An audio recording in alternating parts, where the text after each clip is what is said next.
ओम नमः सिद्धेभ्याय जय श्री ओम नमः सिद्धेभ्याय जय श्री ओम नमः सिद्धेभ्याय। मंगलम भगवान वीरो मंगलम गौतमो गणी मंगलम कुंद कुंदाद्यो जैन धर्मोस्तु मंगलम।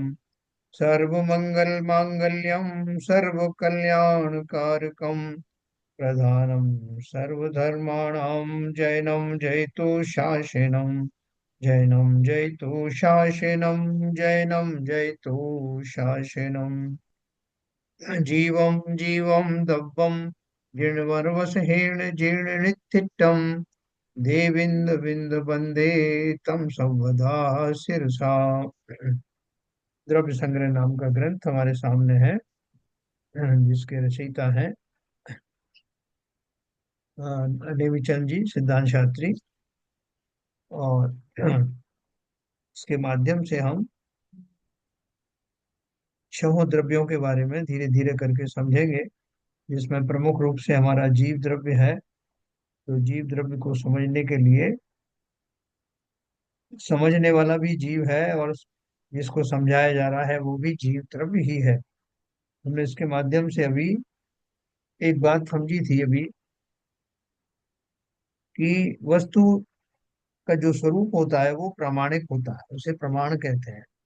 उस प्रमाण को उसी रूप में जानने में कि वस्तु जैसी है वैसी ही जानने के लिए उस वस्तु का पहले आंशिक ज्ञान कराया जाता है, और अंश अंश के द्वारा उस संपूर्ण वस्तु तक पहुंचा जाता है। जैसे मैंने आपको छह अंधों के बारे में बताया था, जो एक हाथी को जगह जगह से स्पर्श करके और उसके बारे में अपनी धारणा बना रहे हैं। ये हाथी कैसा दिखता होगा, अभी इस हाथी उनके सामने नहीं है, तो वो उसको हाथी सामने का अर्थ ये है कि अभी वो पूरी तरह जान नहीं पा रहे हैं, तो उनको अंश अंश में जान रहे हैं, स्पर्श के द्वारा जान रहे हैं। और वो जो अनुमान लगा रहे हैं, वो संपूर्ण अनुमान जब एक साथ खड़ा कर दिया जाता है, तब वो वस्तु वास्तव में संपूर्ण भेदों से अ, अलग होते हुए संपूर्ण वस्तु नजर में आती है। जैसे हाथी को अंश अंश में देखने वाला उसके पैरों को देख के कोई बोलेगा खंबे जैसा होता है, कोई उसकी पूंछ देख के बोलेगा रस्सी जैसा होता है। लेकिन उनको दृष्टि आ जाए और हाथी सामने खड़ा हो तो संपूर्ण हाथी का ज्ञान हो जाता है। उसमें उन्होंने जो आंशिक ज्ञान किया था वो भी गलत नहीं है, किसी अपेक्षा से वो सही है। तो जहाँ अपेक्षा से वस्तु का स्वरूप को वर्णन किया जाए, उन अपेक्षाओं को नय कहते हैं। कि मैंने वस्तु का ज्ञान किया, उसका किसी अपेक्षा से हाथी की जैसे सूंड पकड़ी जिसने, तो वो कहेगा कि वो सर्प की तरह होता है, मतलब उस अपेक्षा से कि उसने उसकी सूंड को स्पर्श किया और सूंड को हाथी के इस सर्प के रूप में पाया। तो जो भी ज्ञान होता है वस्तु का ज्ञान अंश में अगर अंशों में कराया जाता है, उन अंशों को नए कहा जाता है ना। प्रोवाइडेड कि वो वस्तु सही स्वरूप में जान ली जाए, तब उनके आंशिक ज्ञान को सम्यक नय कहा जाता। जैसे हाथी को अपन ने हाथी के रूप में जाना और उसके अवयवों को अपन ने टटोल टटोल के उसके सदृश माना, लेकिन कोई अगर हाथी को ही बिल्ली को हाथी समझ ले, तो उसके जो अवयवों का जो वर्णन करेगा कि हाथी जो है बिल्ली का स्पर्श कर रहा है बिल्ली का, और बोल रहा है कि हाथी ऐसा होता है, तो वो उसके नए सही नहीं होंगे, क्योंकि वो प्रामाणिक ज्ञान पर आधारित नहीं है। आपने जो उसकी सिमली बनाई है हाथी की, वही गलत है। तो इसलिए अपन ने पढ़ा था कि जो मिथ्यात्व है, नए जो है मिथ्या दृष्टि को नहीं ज्ञान ज्ञात होते, या मिथ्या दृष्टि के नए सही नहीं होते, सम्यक नहीं होते। मिथ्या ज्ञान मिथ्या श्रद्धा के कारण वो जो आंशिक वर्णन भी करेगा वो सही नहीं होगा। अभी मैं आपको इसकी एक उदाहरण और दूंगा।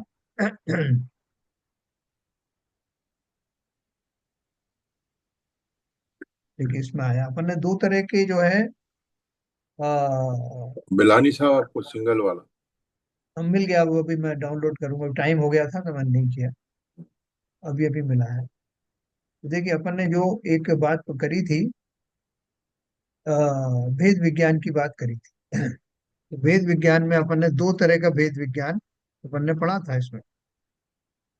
ये देखिए, दो प्रकार का भेद विज्ञान। पहले प्रकार का भेद ज्ञान अपन ने क्या किया था, क्योंकि अनादि काल से जीव उद्गल के साथ मिलकर के अनेक शरीरों को प्राप्त करता रहता है। इसलिए उसकी ये मान्यता हो गई है कि जो पर्यायों में मिलने वाले जो शरीर हैं वही वास्तव में उसका स्वरूप है। तो उसको भिन्न कराने के लिए दो तरह से भेद विज्ञान अपन ने पढ़ा था। दो तरह से कौन सा था? पहला भेद विज्ञान वो था जिसमें जीव को बाकी सब द्रव्यों से अलग करके देखा गया। ये पहला वाला था, है ना। जितने भी और समस्त द्रव्य हैं, बाह्य परिज हैं, वो उन सब से अलग करके जीव अलग है, बाकी सब द्रव्य अलग हैं, वो पर है। एक वेद विज्ञान ये कराया। दूसरा वेद विज्ञान जीव के अंदर ही कराया था। अंदर अर्थ का अर्थ क्या है कि जीव की शुद्ध दशा, शुद्ध पर्याय, त्रिकाली दशा जिसे कहते हैं वो, और उसकी वर्तमान पर्याय जिनमें राग द्वेष आदि होते हैं। जैसे मेरी अभी अशुद्ध पर्याय है, लेकिन साथ में मैं उन पर्यायों के अंदर बैठा हुआ वो त्रैकालिक स्वरूप वाला जीव भी हूँ। इस पर्याय में मेरे राग द्वेष आदि हैं, वो अवश्य ही जीव के अंदर ही वो उत्पन्न हुए हैं। इसलिए मैं उसको उस रूप में देख रहा हूँ, लेकिन उन सब के पीछे, क्योंकि ये राग द्वेष आदि जो परिणाम है वो वास्तव में शुद्ध आत्मा के स्वभाव नहीं है, तो उनसे अलग ही है। होते वो आत्मा में है, कर्मादि के संयोग के कारण होते आत्मा में ही है, लेकिन आत्मा के अंदर प्रविष्ट नहीं होते। तो राग द्वेष आदि से रहित जो मेरा त्रिकाली स्वभाव है उसको जानना, और वर्तमान पर्याय में मैं राग सहित हूँ ये जानना। वो राग राग आदि जो है मेरे स्वभाव नहीं है ऐसा जानना, ये दूसरे नंबर का भेद विज्ञान है। तो दो तरह का भेद विज्ञान अपन ने जाना। एक में आत्मा को बाकी सब पर द्रव्यों से अलग जानना, और दूसरे में जीव के यानी आत्मा के त्रैकालिक स्वभाव को राग द्वेष आदि से भिन्न जान। इस तरह से ये दो दो तरह का भेद ज्ञान अपन ने जाना। अब देखिए अपन जो है इसको दोनों चीजों को जानने के बाद में ये हमको क्लैरिटी हो गई कि भेद विज्ञान हमें किसका करना है। अभी देखो इन्होंने एक बात कही है, इसलिए इस शास्त्र की भिन्न भिन्न, नहीं सॉरी,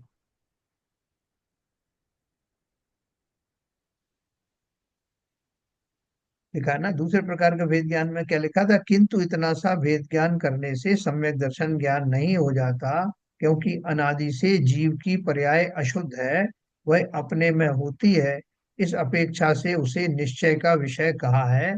तथापि उसी को द्रव्य के त्रैकालिक त्रैकालिक शुद्ध स्वरूप से भिन्न बताने के लिए तथा गुण भेद और पर्याय भेद के राग उत्पन्न होता है, इसलिए आश्रय से राग उत्पन्न होता है, इसलिए उन गुण भेदों को, शुद्ध पर्यायों को और अशुद्ध पर्यायों को उसका आश्रय छुड़ाने के लिए व्यवहार कहा जाता है। और जीव द्रव्य का त्रैकालिक शुद्ध स्वरूप जो कि ध्रुव है उसे निश्चय कहा जाता है, क्योंकि उसके आश्रय से ही धर्म का प्रारंभ, उसकी स्थिरता, वृद्धि और पूर्णता होती है। देखो मैं आपको दो चीज बताता हूँ। व्यवहार क्या है ना। जीव के अतिरिक्त, जीव का जो त्रैकालिक स्वरूप है, स्वभाव है, उसके अतिरिक्त जो कुछ भी कहा जाए वो सब व्यवहार से उसका रूप बताता है।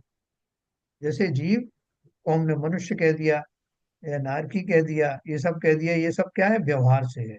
क्योंकि त्रिकाल रूप से, त्रिकाल स्वरूप से जीव कोई त्रियंच नहीं है, कोई मनुष्य नहीं है, कोई देव नहीं है। उसका जो असली स्वरूप है वो स्वभाव स्वरूप जो त्रैकालिक स्वरूप है, उस स्वरूप को तो जानना या उसकी बात करना, उसको निश्चय का विषय बताया है। और उसके अतिरिक्त त्रैकालिक स्वभाव के स्वरूप के अतिरिक्त जो भी उसके स्वरूप है वो सब व्यवहार नए से कहे जाते हैं। व्यवहार से मैं मनुष्य हूँ, व्यवहार से मैं नरकी बन जाता हूँ, व्यवहार से मैं देव होता हूँ, लेकिन निश्चय नए से मैं इन किसी के रूप में नहीं हूँ। मैं तो मैं ही हूँ, जीव द्रव्य हूँ। वो भी कैसा? राग देश आदि से भी अलग, शरीर आदि से तो अलग हूं ही, उसके अतिरिक्त राग द्वेष आदि से भी अलग हूं। ऐसा ज्ञान कराने के लिए ये सारा जो ग्रंथ की रचना की गई। तो देखो, जैसे मैंने अभी एक चीज आपको बताई थी कि वो नयों के रूप में ही जिनवाणी का वर्णन किया जाता है। जितने भी, जैसे चरणान योग में आपसे कहा जाएगा कि भैया तुम्हें ये करना है, तुमको वो करना है, ये करना चाहिए, वो करना चाहिए, तो वो व्यवहार नय का ही विषय है। क्यों? क्योंकि आत्मा को तो, जो शुद्ध आत्मा है उसको तो कुछ करना नहीं। ये करना किसको है, और करना किसके द्वारा होता है? कि वो जीव द्रव्य जो है वो क्रियाएं तो करता नहीं है, तो भाव आदि कर सकता है। तो इसलिए उसको शास्त्रों में जीव का स्वरूप समझाने के लिए इतनी सारी एक्सरसाइज की गई।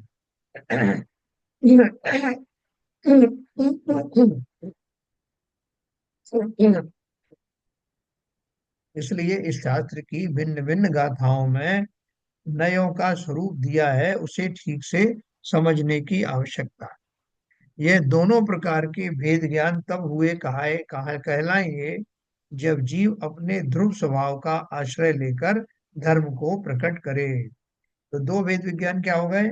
एक वेद विज्ञान में जीव को अपने से अलग जो पांच द्रव्य हैं उनसे अलग देखना। एक तो ये पहला वेद विज्ञान हो गया।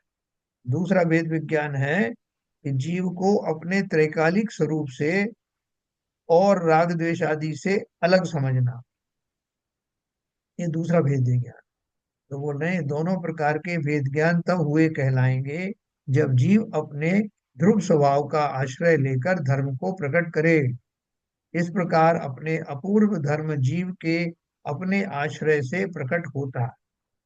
उस समय श्रद्धा की जो पर्याय प्रकट होती है उसे सम्यक दर्शन कहते हैं, और ज्ञान गुण की जो शुद्ध पर्याय प्रकट होती है उसे भाव शुद्ध ज्ञान अथवा सम्यक ज्ञान कहते हैं। यह भाव शुद्ध ज्ञान या सम्यक ज्ञान अवयवी है, मतलब उसके बहुत सारे अंग हैं, और सम्यक नय उसके अवयव अर्थात अंश है ना। अपन जब धीरे धीरे आगे बढ़ेंगे तो ये विषय आपको क्लियर होगा। देखो, व्यवहार नय का ज्ञान कराने का प्रयोजन यह है कि जो सीधे ही सिंह के स्वरूप को ना समझ सके, उसे सिंह के स्वरूप के उपचरित निरूपण द्वारा, अर्थात बिल्ली के स्वरूप के द्वारा सिंह के यथार्थ स्वरूप की ओर ले जाया जाता है। इसी प्रकार जिसे सीधे ही वस्तु का यथार्थ स्वरूप समझ में नहीं आ सकता, उसे वस्तु स्वरूप के उपचरित निरूपण द्वारा वस्तु के यथार्थ स्वरूप की ओर ले जाया जाता है। इसलिए उसे परमार्थ या निश्चय का प्रतिपादक मानकर स्थापित किया जाता। देखो क्या बोल रहे हैं कि व्यवहार की आवश्यकता क्यों है? निश्चय को समझाने के लिए व्यवहार की आवश्यकता है ना। तो समय सार में एक और चीज आती है कि व्यवहार की भाषा बनाई ही क्यों गई।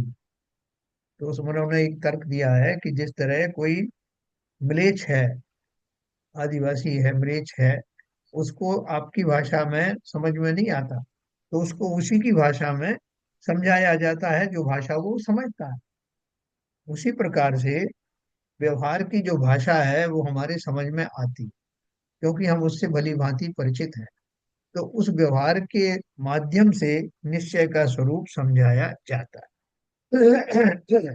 उदाहरण के तौर पर किसी बच्चे ने सिंह नहीं देखा, तो उसको पता है, वो कहता है कि पापा मुझे बताओ कि शेर कैसा होता है। तो उसको बोलते हैं बेटा देखो ऐसा ही, तुमने बिल्ली देखी ना, क्योंकि बिल्ली जो है बहुत आसानी से दिखाई दे जाती है, यथा तथा मिलती है, वो उससे भली भांति परिचित है। तो उसको कहा जाता है कि देखो ये जो बिल्ली है, इसको थोड़ा सा बड़ा समझ लो, इससे बड़ा रूप समझ लो। शेर बताने जा रहे हैं ना, तो बिल्ली से थोड़ा सा और बड़ा समझ लो, 2 गुना 4 गुना समझ लो।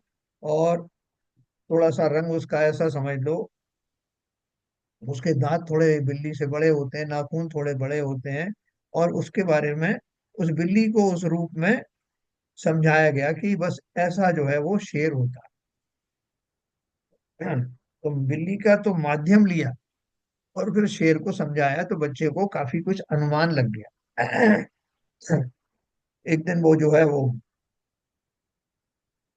शेर सामने आ गया, तो उसने बोला कि बच्चे ने बोला कि पापा जो आपने वर्णन दिया था वो वैसे ही लग रहा है, यही ये बिल्ली है क्या? तो उसने कहा कि पापा ने कहा कि बिल्ली नहीं बेटा, जो स्वरूप तुमको बताया था वास्तव में सिंह यही है। अब बिल्ली की कल्पना छोड़ दो, क्योंकि तुमने अंदाज लगा लिया कि ये हो ना हो ये शेर ही हो। क्योंकि बिल्ली के माध्यम से उसके अंग प्रत्यंग और रंग जो बताए गए थे, उसने अनुमान से समझ लिया कि ये शेर ही होना चाहिए। तो बस पापा के जो वचन थे वो प्रमाणिक हो गए। उन्होंने बोला कि जो आपको अनुमान दिया था उसके अनुसार से बिल्कुल यही सिंह है, और यही समझाने के लिए तुमको बिल्ली की उदाहरण दी गई। ठीक उसी प्रकार से व्यवहार नए जीव के सच्चे स्वरूप तक पहुंचाने के लिए एक टूल है, एक औजार है, एक साधन है, जिसके माध्यम से उस अरूपी आत्मा तक पहुंचा जा सकता है। लोग बोलते हैं कि आत्मा कैसी है, कि वो बोले जैसे ही जिनेंद्र देव बैठे हैं ना, और इनकी जैसी आत्मा है वैसी ही मुझे, लेकिन फिर भी चेले को समझ में तो आएगा नहीं, क्योंकि आत्माएं तो सबकी ढकी हुई हैं। तो फिर उनको दूसरे नयों के सहारा लेकर के उस आत्मा को समझाया जाता है। तो ये जो एग्जाम्पल मैंने आपको दिया शेर का और बिल्ली का, उसी के बारे में उन्होंने यहाँ बताया कि व्यवहार न्याय का ज्ञान कराने का प्रयोजन यह है कि जो सीधे ही सिंह के स्वरूप को ना समझ सके, उसे सिंह के स्वरूप के उपचरित निरूपण द्वारा, अर्थात बिल्ली के स्वरूप के द्वारा सिंह के यथार्थ स्वरूप की ओर ले जाया जाता है। इसी प्रकार जिसे सीधे ही वस्तु का यथार्थ स्वरूप समझ में नहीं आ सकता, उसे वस्तु स्वरूप के उपचरित निरूपण द्वारा वस्तु के यथार्थ स्वरूप की ओर ले जाया जाता है। इसलिए उसे परमार्थ का प्रतिपादक मानकर स्थापित किया जाता है। इसलिए वो जो जो जो शब्द, जो जो बातें व्यवहार में से कहा जाएगा, वो सब निश्चय की ओर ले जाने के लिए कहा जाए। तो इसलिए वो व्यवहार की उपयोगिता है। वो अपन व्यवहार किसको मानते हैं? अपन समझते हैं कि पूजा पाठ आदि वो व्यवहार है, और आत्मचिंतन जो है वो निश्चय है ना। वो जो है वो उसका जो व्यवहार स्वरूप है वो अलग बात है, और वो निश्चय स्वरूप वो अलग बात है। लेकिन यहाँ अपन पहले तो वस्तु स्वरूप को ही समझ रहे हैं। वो प्रक्रियाओं की बात नहीं कर रहे हैं कि कौन सी क्रिया व्यवहार क्रिया कही जाती है, कौन सी क्रिया निश्चय क्रिया कही जाती है, अपन उसकी अभी बात नहीं कर रहे हैं। वो भी समय आने पर करेंगे। अभी अपन बात कर रहे हैं खाली कि वस्तु का जो स्वरूप है, या भेद विज्ञान क्या है, नए क्या होते हैं, नयों की क्या उपयोगिता है, नयों के द्वारा अर्थात आंशिक ज्ञान के द्वारा उस प्रमाणिक वस्तु तक कैसे पहुंचा जाता है ना।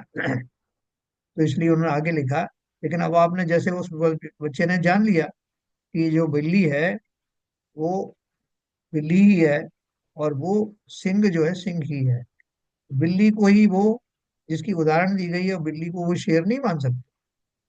तो उसको समय आने पर उस बिल्ली को का वो जो कुछ उसको अनुमान के लिए दिया गया था उसको छोड़ना पड़ेगा। नहीं तो वो बिल्ली को ही शेर मान करके और उसके साथ गलत व्यवहार करने लगेगा। उसको जैसा बिल्ली से करना चाहिए वैसा नहीं करेगा, या शेर के साथ करना वैसा नहीं करेगा। तो यहाँ इन्होंने यही लिखा कि व्यवहार ने समझाने के लिए तो आवश्यक है, लेकिन उस व्यवहार ने के द्वारा आप वस्तु स्वरूप को प्राप्त नहीं कर सकते। वही वही उसी को वस्तु नहीं मान सकते। जैसे आत्मा के बारे में अपन बात करते हैं तो कि भैया ये शरीर आदि जो है वो तुम्हारा स्वरूप नहीं है, या जो जिनेंद्र देव का स्वरूप समझाया जाएगा, पंच परमेष्ठी का स्वरूप समझाया जाएगा, लेकिन वो स्वरूप भी बाह्य स्वरूप है। वास्तव में वो स्वयं आत्मा नहीं है, आत्मा का स्वरूप वो नहीं है। तो व्यवहार नय के द्वारा वहां तक ले जाया तो जाता है, लेकिन व्यवहार नय उसी रूप में उसको अंगीकार नहीं किया जाता। कि शेर को समझा दिया, लेकिन अब बिल्ली को शेर थोड़ी कहेंगे। समय आने पर फिर बिल्ली को की उदाहरण को समाप्त कर दिया जाता है। जब शेर को समझ गए तो फिर बिल्ली की उदाहरण देने की जरूरत नहीं पड़ती। इसलिए उन्होंने कहा कि व्यवहार ने निश्चय का प्रतिपादक माना जाता है, इसलिए उसकी जरूरत है, लेकिन वह अनुसरण के योग्य नहीं है। उसके आश्रय से राग उत्पन्न होता है, निर्विकल्पता नहीं होती। इसलिए यह नहीं समझना चाहिए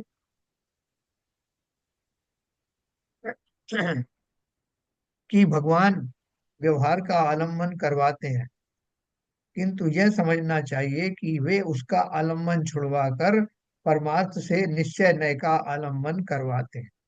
इसलिए व्यवहार नय को निषेध और निश्चय नय को उसका निषेधक कहा जाता है। जिस व्यवहार नय के द्वारा बात समझाई जाती है, समझी जाती है, उसको ही एक स्टेज पर आने के बाद वो उसको छुड़ाया जाता है कि भैया ये समझाने के लिए कहा था, वास्तव में वस्तु का स्वरूप ऐसा नहीं। तो यथा योग्य स्थान पर वो व्यवहार का आलम्बन छूट जाता है, और निश्चय जो वस्तु का वास्तविक स्वरूप है वो उसको समझ में आ जाता है।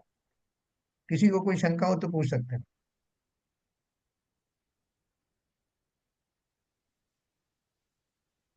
आगे चलें। हाँ। देखो ये जीवाधिकार है, यहाँ आपको सब समझ में आएगा धीरे धीरे करके, ये तो इंट्रोडक्शन था। अब जीवाधिकार में ये समय सार आदि में भी इसी सीक्वेंस में सब दिया है। समय सार प्रवचन सार आदि में पहले जीवाधिकार है, तो जीवाधिकार में क्या दिया है देखो, प्राकृत में ये गाथाएं हैं, और फिर उनकी हिंदी में उनकी टीका है, और फिर सॉरी संस्कृत में टीका है और हिंदी में टीका है। तिक्काले चदुपाणा इंद्रिय बल माऊ आण पाणो य व्यवहारा सो जीवो निश्चय नय दो दुछेदना जस। हिंदी में है, जो सदा धारे श्वास इंद्रिय आयु बल व्यवहार से, वे जीव निश्चय जीव वे जिनके रहे नित चेतना। क्या बोल रहे हैं, अगर मैं व्यवहार से जीव की का वर्णन करूं तो कैसे वर्णन करूंगा। जीव के व्यवहार न से प्राण, कौन कौन से प्राण होते हैं, जैसे प्राणी कहते हैं ना, प्राणी, तो प्राणी कौन है, जिसके प्राण होते हैं। तो प्राण होने वाला जो है प्राणी है वही जीव है, ऐसा शुरू में आपको बताया जाएगा। तो बोलेंगे जीव के व्यवहार नय से, अर्थात संयोग रूप से इंद्रिय बल आयु और श्वासोच्छ्वास, यह चार जड़ प्राण संसार दशा में होते हैं, है ना। जब अपन बोलेंगे वे जीव किसे कहते हैं, तो अपन बोलेंगे उसके जो, या प्राणी किसे कहते हैं, जो चार मुख्य प्राणों द्वारा जीवित रहता है। चार मुख्य प्राण कौन से हैं, इंद्रिय बल आयु और श्वासोच्छ्वास। ठीक है ना। अपन इंद्रिय पांच लगा देंगे तो वो 10 प्राण हो जाएंगे। तो चार जड़ प्राण संसार दशा में होते हैं। ये चार प्राण पुद्गल द्रव्य की स्कंद रूप पर्याय हैं। पुद्गल द्रव्य जीव से सब प्रकार से, अर्थात द्रव्य क्षेत्र काल और भाव से अत्यंत भिन्न है। जड़ प्राण संयोग रूप होने से अनित्य है। देखो अब इसमें साथ साथ बताते जा रहे हैं कि जीव व्यवहार में से चार प्राणों वाला है। इन प्राणों से हम उसको पहचान सकते हैं कि उसकी इंद्रिय होती है, चाहे मिनिमम एक इंद्रिय तो होती है। वायु बल होता है उसके, इंद्रिय बल होता है। आयु बल आयु होती है, और श्वासोच्छ्वास होती है। इससे जीव पहचाना जाता है, ये व्यवहार में से कहा जाता है। और ये वास्तव में ये चारों प्राण कौन से हैं, ये इंद्रियां किससे बनती हैं, पुद्गल से बनती हैं, तो वो पौद्गलिक ही हैं। और ये इंद्रिय बल आदि वो भी सब पौद्गलिक ही हैं। आयु श्वासोच्छ्वास ये सब जड़ पदार्थ हैं, लेकिन जीव उनसे जीता है, वो उनके उसके पास रहते हैं, ये व्यवहार न्याय का कथन है। ये चार प्राण पुद्गल द्रव्य की स्कंद पर्याय है। स्कंद किसे बोलते हैं, जो भी परमाणु होते हैं, दो या दो से अधिक जो परमाणु जब मिलते हैं तो उसको स्कंद कहते हैं। तो ये जो इंद्रियां बनती हैं ये भी पुद्गल के स्कंदों से बनती हैं ना। वचन बल आयु इंद्रिय बल है, काय बल है, वचन बल है। ये तीनों बल जो हैं वो भी पौद्गलिक हैं। आयु के परमाणु भी पौद्गलिक हैं, श्वासोच्छ्वास भी पौद्गलिक है। ये चार प्राण पुद्गल द्रव्य की स्कंद पर्याय हैं। उद्गल द्रव्य जीव से सब प्रकार से, अर्थात द्रव्य क्षेत्र काल और भाव से अत्यंत भिन्न है। जड़ प्राण संयोग रूप होने से अनित्य है। तो उन्होंने क्या बोला, व्यवहार में से जब भी आप जीव की परिभाषा बोलोगे तो हम यही बोलेंगे जो चलता फिरता है, जो जिसकी इंद्रियां होती हैं, शरीर आदि जिनके होता है, जिसके अंदर में उसमें चलने फिरने की, खाने पीने की जो शक्ति होती है, वो बल होता है, उसकी कोई आयु होती है, और जो श्वास आदि लेता है, तो उसको हमने जीव बता दिया है। तो ये हमारी परिभाषा सही तो है, लेकिन किस अपेक्षा से सही है? ये व्यवहार की अपेक्षा से जीव ऐसे ही पाए जाते हैं, उनके ये बाह्य लक्षण ऐसे मिलते हैं। जड़ प्राण संयोग रूप होने से अनित्य है, लेकिन ये प्राण कैसे हैं? सदा रहने वाले नहीं। जिस शरीर में, जिस पर्याय में आप उत्पन्न हुए हो, आज उसके प्राण इनमें से ही कोई होते हैं। इनमें से ही क्यों कोई होते हैं? क्यों मैंने कहा? क्योंकि मनुष्य पर्याय में अगर है, यानी पंचेंद्रिय जीव है, तो उसके ये जो 10 प्राण होते हैं, क्योंकि 5 इंद्रियां होती हैं उसकी, 3 बल होते हैं, आयु होती है, श्वासोच्छ्वास होते हैं। तो ये जब जब जीव को कोई शरीर मिलता है, तो उस शरीर के ये जो विभिन्न अवयव हैं, उनके माध्यम से उसको ये प्राण है ऐसा कहा जाता सर, है। लेकिन वो पर्याय समाप्त होते ही वो सब विछड़ जाते हैं, इसलिए उसको अनित्य कहा। हाँ बोलिए। ये जो चार प्राण बताए हैं, जो बाद में वास्तव में 10 प्राण होते हैं, हाँ। इनको जड़ प्राण क्यों कहा है? असली प्राण कौन से हैं जीव के? हैं? देखो आगे नीचे आएगा, ये तो जीव के व्यवहार प्राण है। ये व्यवहार प्राण तो हो गए। वो हाँ। तो दूसरा तो अपना चेतना वाला प्राण है जो निश्चय वाला है। हाँ, बराबर। मगर ये इसको जड़ जड़ जड़ क्यों बोला गया है, जड़ प्राण? जितने भी जीव के अतिरिक्त जितने भी द्रव्य हैं, या चेतन, हमारा जीव कैसा चेतन है ना, चैतन्य। जीव के अतिरिक्त जितने भी द्रव्य हैं, 5 द्रव्य हैं, वो सब कैसे हैं? वो चेतन वाले नहीं है, बुध अचेतन बुध है। बुधगल है। अचेतन, हाँ, अचेतन, पुद्गल नहीं है। अचेतन है। बाकी बाकी के 5 द्रव्यों में से पुद्गल द्रव्य है, और बाकी के 4 द्रव्य और जो बचे, धर्म अधर्म आकाश और काल, वो भी हम्म, चैतन्य नहीं है, अर्थात जड़ है। हम्म। जितने भी अचेतन है वो सब अच्छा, जड़ कहे जाते हैं ऐसा। अचेतन को जड़ कहते हैं। हाँ। और विशेष तौर से जो पौद्गलिक हैं, उद्गल से निर्मित हैं, उनको भी जड़ ही कहा।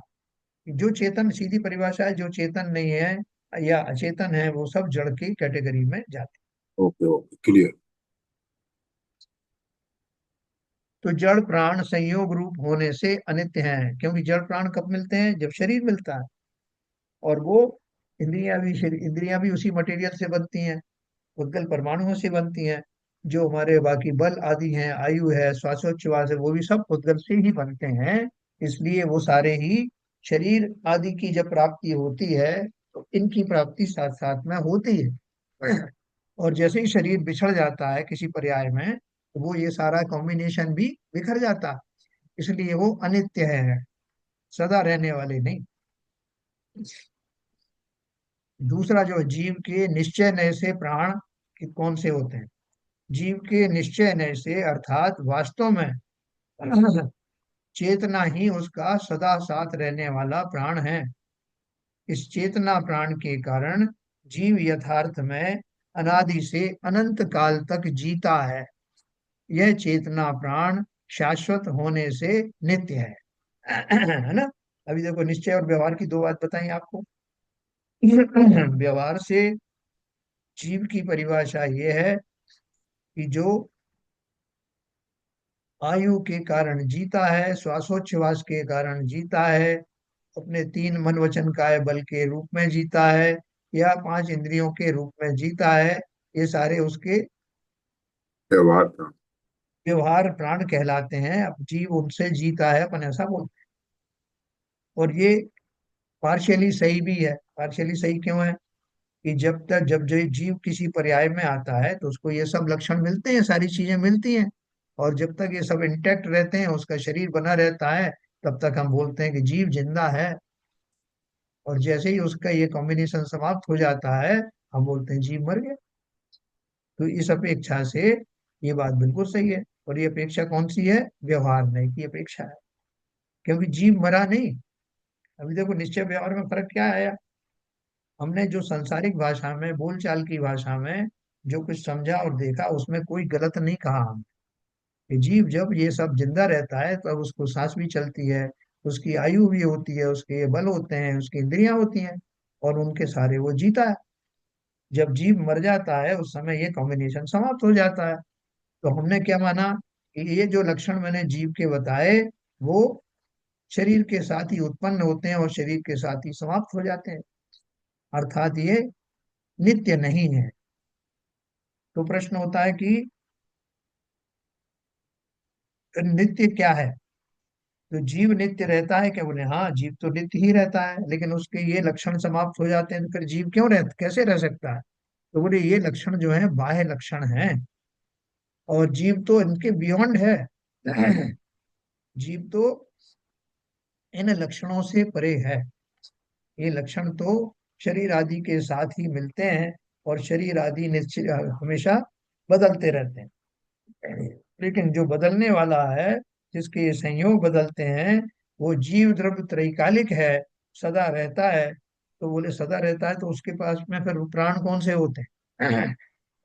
क्योंकि ये प्राण तो आपने बोल दिया अनित्य है।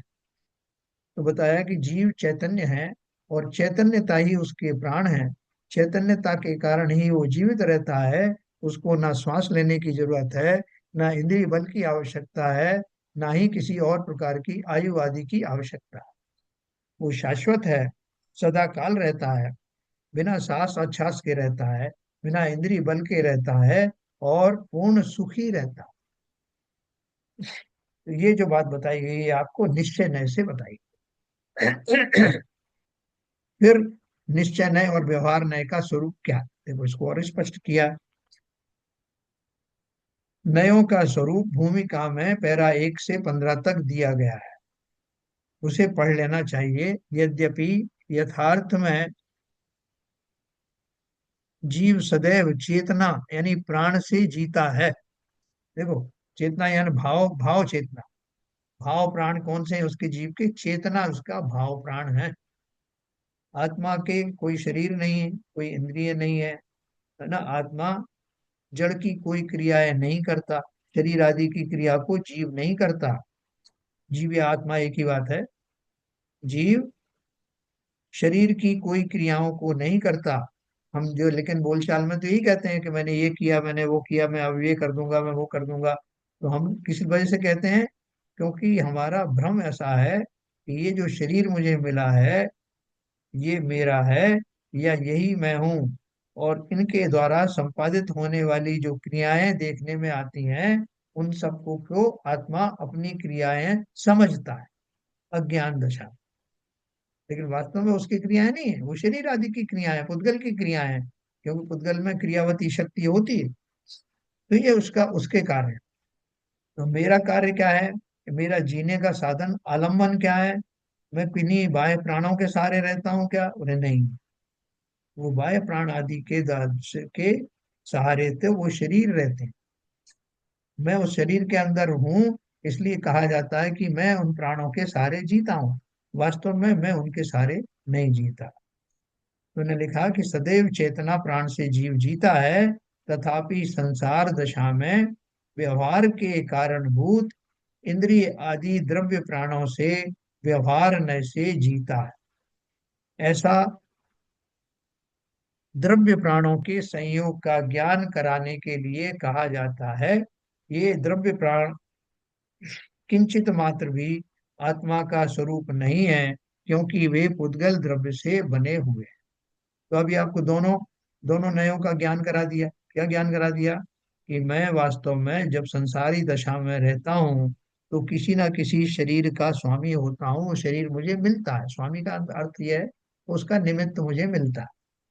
और उन शरीर में इंद्रियां होती हैं, उनके अपने बल आदि होते हैं, उनको बनाए रखने के लिए श्वासोच्छ्वास आदि होती है। लेकिन उस पर्याय का एक निश्चित समय होता है, उतने समय तक ही पर्याय बनी रहती है। उस समय को ही मैं आयु कहता हूँ। तो अब दोनों चीजें हैं। मैं द्रव्य न द्रव्य स्वरूप से या निश्चय नय से मैं ज्ञान स्वभावी हूँ, चैतन्यता स्वभावी हूँ, रह रहा हूं अभी इस संसार में। और निश्चय नय से ज्ञान स्वभावी हूँ, और व्यवहार नय से मैं 10 प्राणों से जीता हूँ। इंद्रिय आदि से जीता हूँ, श्वासोच्छ्वास से जीता हूँ। तो ये सब मैं पर्याय की अपेक्षा से बताऊं। दोनों का कॉम्बिनेशन है। संसार में मैं रह रहा हूँ, दोनों तरह से रह रहा हूँ। अपना जो आत्मा है वो चैतन्य प्राण के भरोसे रह रहा है। ये शरीर आदि है वो टिका हुआ है, ये द्रव्य प्राणों के द्वारा, बाह्य प्राणों के द्वारा टिका हुआ है, औद्गलिक प्राणों के द्वारा टिका हुआ है। ये दोनों का कॉम्बिनेशन में आपके सामने है, मैं और हम, आपके, हम सब एक दूसरे के सामने हैं। तो द्रव्य प्राण किंचित मात्र भी आत्मा का स्वरूप नहीं है। ये क्योंकि साथ भी नहीं जाते, ये पर्याय नष्ट होते ही ये सारे प्राण, जो व्यवहार प्राण है, द्रव्य प्राण है, यहीं पर बिखर जाते हैं, क्योंकि वे पुद्गल द्रव्य से बने हुए हैं। और मैं किससे बना हूं? मैं चैतन्य द्रव्य का बना हुआ हूँ, ज्ञान का स्वामी हूँ। ज्ञान ही मेरा व्यापक रूप से सब पर्यायों में पाया जाता है। मेरी चैतन्यता भी मेरे साथ चलती है। मुझे किसी तरह के श्वास आदि की आवश्यकता नहीं रहती। मुझे मतलब अपना जो वास्तविक स्वरूप है, जीव की बात कर रहे हैं, कोई श्वासोच्छ्वास की जरूरत नहीं, कोई आयु की जरूरत नहीं, क्योंकि मैं निरंतर बना रहता हूँ। मैं नित्य हूँ। अब दोनों नए एक ही साथ, इन दोनों नयों के विषयों का परस्पर विरोध होने पर भी उन विषयों के एक साथ रहने में विरोध नहीं है। कि आप साहब, मैं व्यवहार को रखूं कि निश्चय को रखूं? बोले बिल्कुल दोनों साथ साथ चलते हैं। कि पर्याय अपेक्षा से मैं द्रव्य प्राणों से जीता हूं, और निश्चय नय से मैं किसी भी बाह्य प्राण की या किसके का मोहताज नहीं हूँ। किसी शरीर आदि के माध्यम से मैं नहीं रहता हूँ।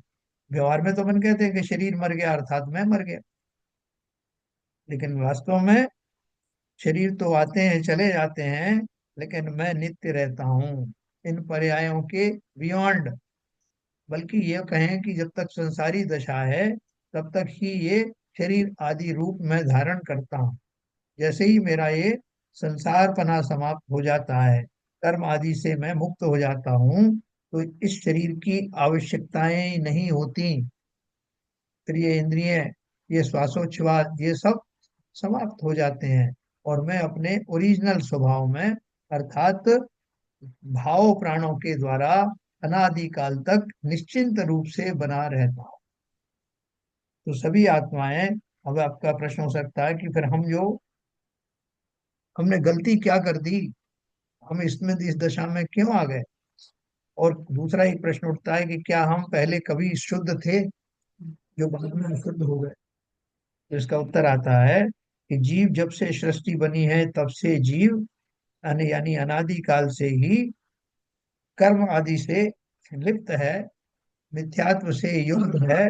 इसलिए वो पहले कभी शुद्ध था ऐसी बात नहीं।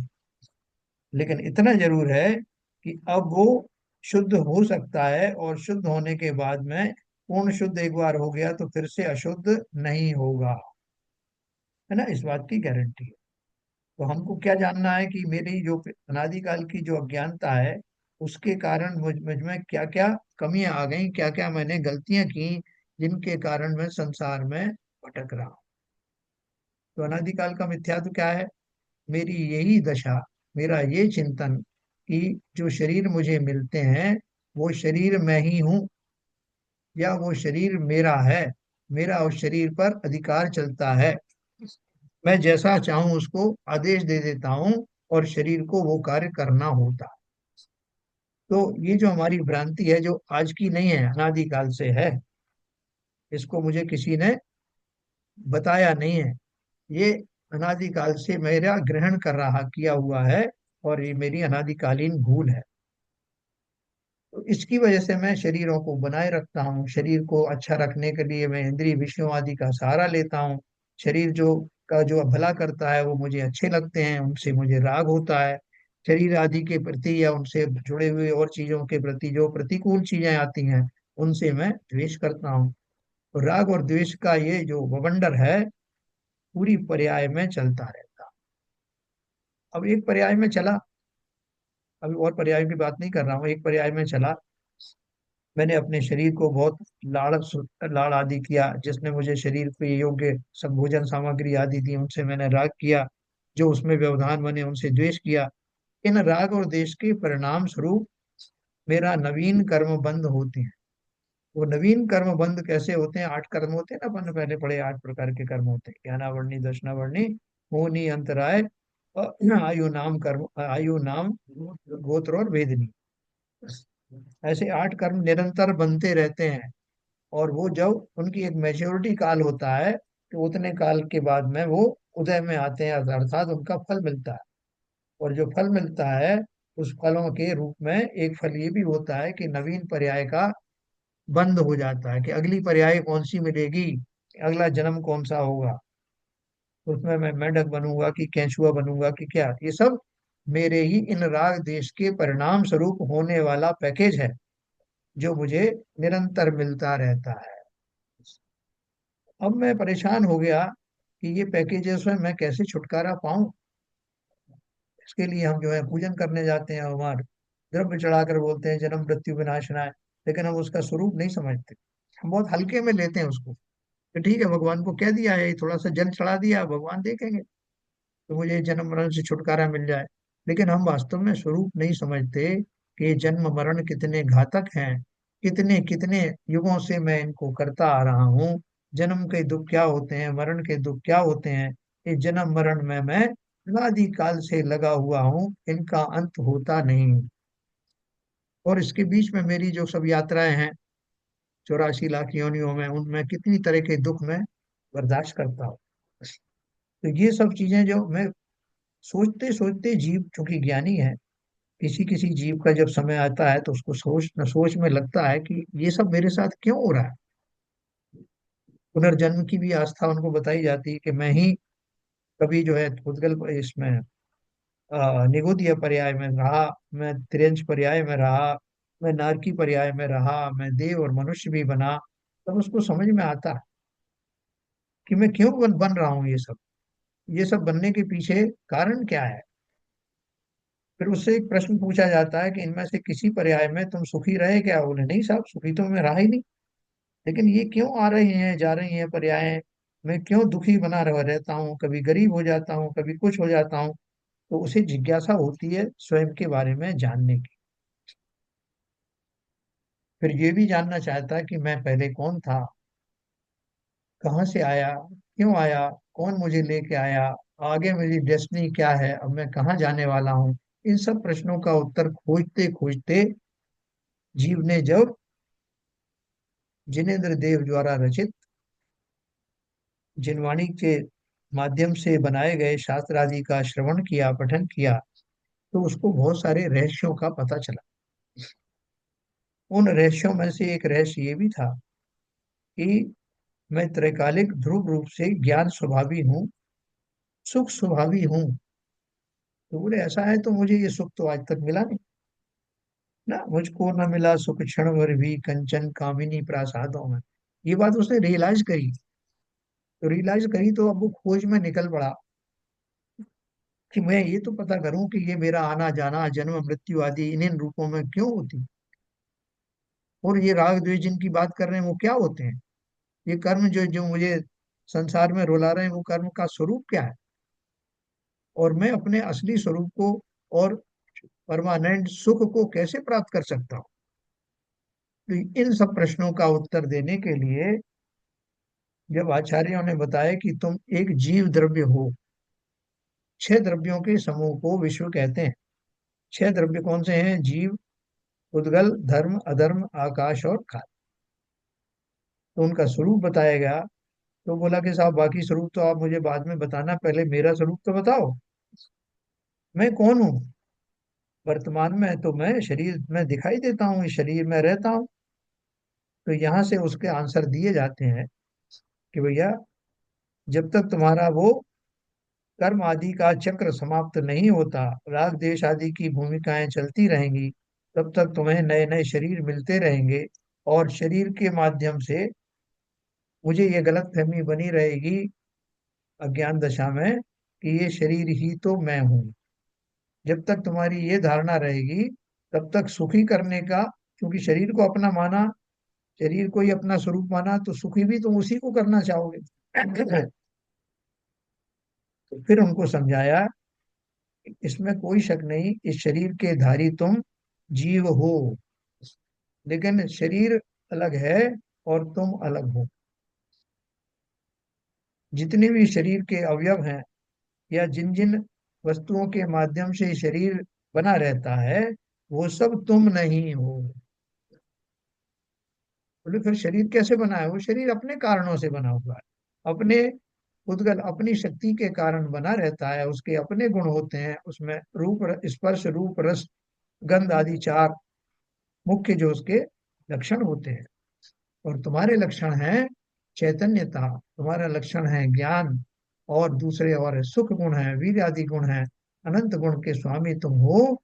और तुम्हें किसी शरीर आदि की आवश्यकता नहीं है। तो बोले फिर ये शरीर मुझे क्यों मिल रहे हैं? क्योंकि इन शरीरों के माध्यम से ही हम उन सुख दुखों को भोगते रहते हैं, जो अनजाने में हम जिन कर्मों के द्वारा इनको अर्जित करते हैं।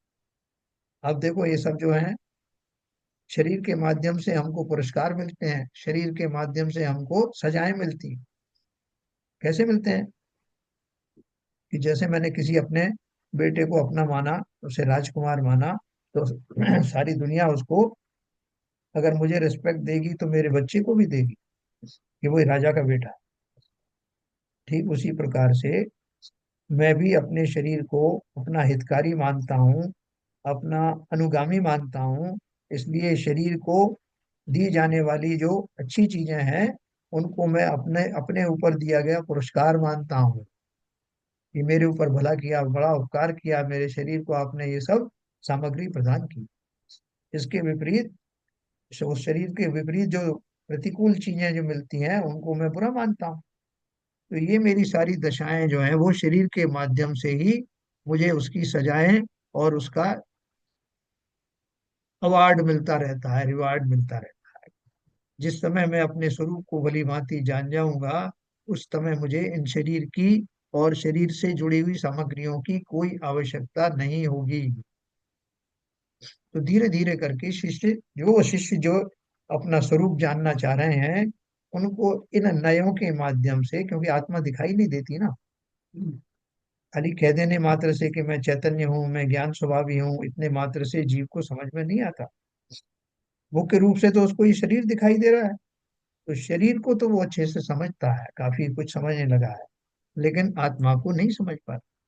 तो शरीर के माध्यम से ही उसको आत्मा के दर्शन कराए जाएंगे। जिस तरह उस बालक को बिल्ली के माध्यम से शेर के दर्शन कराए गए, उसी प्रकार हम सबको शरीर और उससे जुड़ी हुई अवस्थाओं के माध्यम से उस आत्मा के स्वरूप तक ले जाया जाएगा। इसी का नाम व्यवहार पूर्वक निश्चय का की यात्रा कराना है। बहुत बढ़िया। बहुत बढ़िया। तो अब आपको ये जो ग्रंथ है, इसमें व्यवहार को बहुत अच्छी तरह से समझाकर धीरे धीरे आपको समझ में आएगा कि ये जो व्यवहार की भाषा में जो कुछ बोला गया है, वो वास्तव में निश्चय को समझाने मात्र के लिए मेरी जानी पहचानी भाषा में ही उसका प्रयोग किया गया है। व्यवहार की भाषा हम सब जानते हैं, निश्चय तक पहुंचने के लिए उसी का सहारा लिया जाएगा।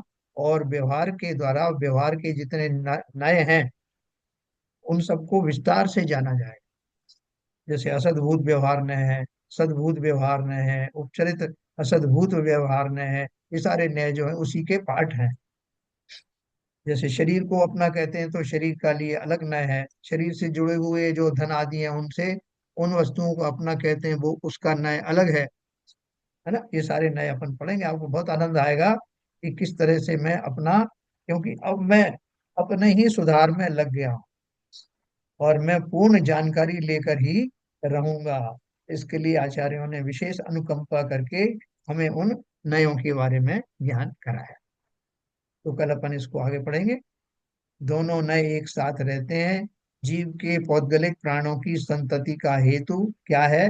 इस बहुत अच्छे से अपन धीरे धीरे पढ़ेंगे तो ये आपको बहुत आनंद भी आएगा और हमारे ज्ञान में विशेष वृद्धि होगी। ठीक है सर, मैंने कोशिश की वैसे ये जानने की।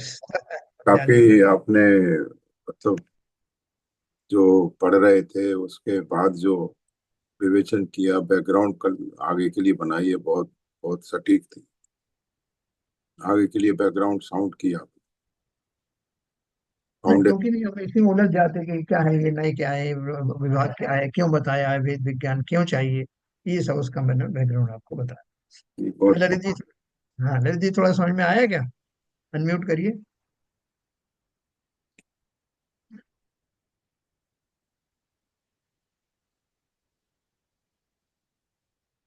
ललित जी अनम्यूट कर सकते हैं? हाँ, बोलिए।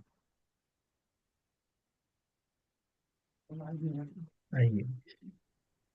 बीच में तो हल्का सा नींद आ गई मेरे को, फिर अच्छा। वापस जगा मैं। तो एक्चुअली कॉन्सेप्चुअली तो जैसा आप बताते रहे हैं,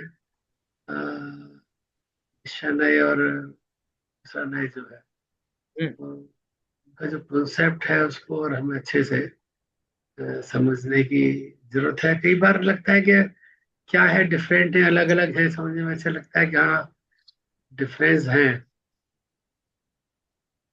और इसी चीज हमको और थोड़ा सा क्लैरिटी से हमको ऑब्जर्व करनी पड़ेगी एक्चुअली। हाँ देखो, जैसे आपने कहा ना कि आपको नींद लग गई थी फिर जागे, तो ऐसे ही शास्त्रों में वर्णन आता है कि आचार्य हमको कई बार जगाते हैं, लेकिन हम मोह की नींद में सोते रहते। जगाया तुमने कितनी बार, है ना, वो पूजन में है ना। हाँ, तो हमारी जो ब्रह्म की जो अंत हो जाए तो तभी वास्तव में जागना होता है, लेकिन बीच बीच में जैसे आपने कहा ना, बीच बीच में जागा भी मैं, ऐसा ही होता है। इस पर्याय में भी बहुत बार ऐसे मौके आते हैं जब जीव को लगता है कि मैं कहाँ भटक गया। ऐसे बहुत सारे बीच में जगह आती हैं, लेकिन कई बार क्या है कि मोह नींद के जोर जगभासी घूमे सदा। में सदा। तो वो मोह का फिर से अटैक आता है, और जीव जो कुछ अभी करने चाह रहा था कि मुझे अब बस अपना वेद विज्ञान करना है, वो धूमिल हो जाता है, वो फिर से जीरो पे आ जाता है। तो ऐसा इन विकल्पों के अंदर से जागते सोते हुए एक दिन ऐसा आता है कि फिर जीव सोता नहीं। असली उसका स्थिति वही चाहिए हमको, और उसी स्थिति से हम बहुत दूर बने रहते हैं एक्चुअली।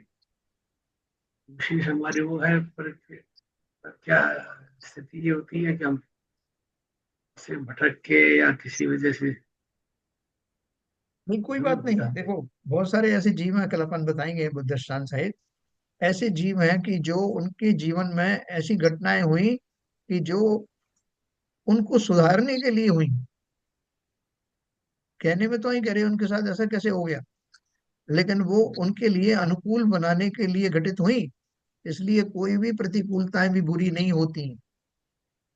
अगर आप उनको बराबर उनका उपयोग करें तो वो अपॉर्चुनिटी के रूप में प्रकट होती।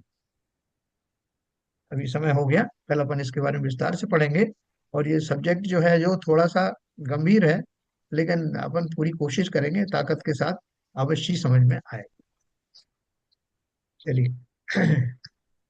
संजय प्रकाश, हिंदवाणी स्तुति है। सिरिजेणे वाणी जग कल्याणी जग जन मद तमे मोह हरि जन मन हारी गण हरे हारी जमा जरा भवे रोगे हरि तिथेराणम दिव्य जुणिम जो पढ़ै सुड़ै मय्ये धारै नाणं सोखे मणन्तं धरिये सासदे मोखे पदं पावै सासदे मोखे पदं पावै। जिनवाणी माता की जय। कार्य सर्ग।